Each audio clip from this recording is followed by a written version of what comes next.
दोस्तों आज की इस वीडियो से आप बहुत कुछ सीखने वाले हैं। दोस्तों आज की ये कहानी है महान कलाकार अमिताभ बच्चन जी की। वे बताते हुए कहते हैं कि मेरे जीवन में एक ऐसा दौर आया जब मैं बैंक क्राफ्ट हो गया, दिवालिया हो गया। मेरी बनाई हुई कंपनी घाटे में चली गई, करोड़ का कर्जा चढ़ गया। मेरा व्यक्तिगत बैंक बैलेंस जीरो यानी शून्य कमाई का सब जरिया बंद थे और सरकार की तरफ से घर पर छापे। ये बात धीरू भाई को पता चली बिना किसी से पूछे जाने हैं। उन्होंने अपने छोटे बेटे और मेरे मित्र अनिल से कहा, इसका बुरा वक्त है, इसी कुछ पैसे दे दो। उन्होंने मुझे आकर बताया जो जितना वो देना चाह रहे थे उस समय सारी दुविधा और परेशानियां खत्म हो जाता। उनकी उदारता पर मैं भावुक हुआ। मुझे लगा कि मैं उनकी उदारता को स्वीकार न कर पाऊं।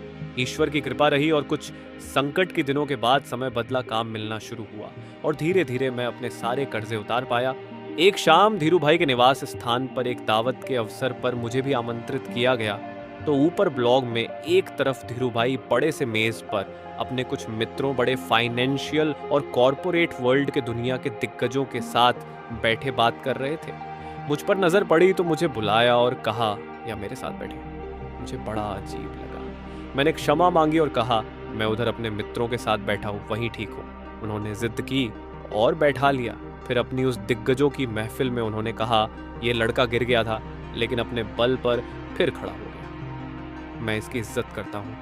और उनके वो शब्द मेरे लिए उस धनराशि से हजारों गुना ज्यादा मूल्यवान थे जितना कि मुझे इस संकट से बाहर आने के देने के लिए तैयार थे।